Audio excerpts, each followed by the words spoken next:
Bueno, nuestra secuencia le hemos puesto un título en euskera, en vasco, porque el producto final al final va a ser compartido también con otros centros, como ha comentado otro grupo, y se va a llamar Emozioen Zoologikoa, es decir, el juego de las emociones. Vamos a hacerlo en educación primaria, en tercero y cuarto, ¿no? En tercero y cuarto, y vamos a trabajar diferentes áreas. El área de plástica, una van a crear los personajes, y el área de lengua o euskera, una van a crear un cuento, para contárselo luego, bueno, grabarnos y contarlo luego en los otros centros.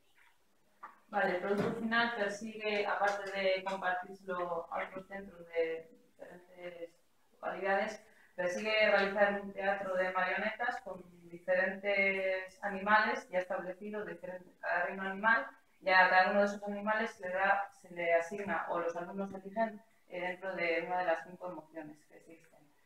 Entonces, pues, compartir un poco y desarrollar el área lingüístico, el área creativo y el área también emocional.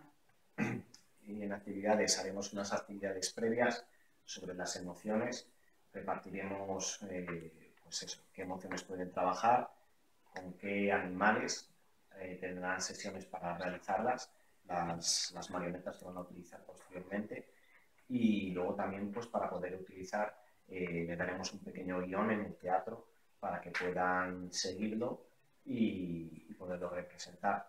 Utilizaremos grupos, dependiendo del tamaño de las aulas, de 4, 5 o 6 alumnos por cada grupo.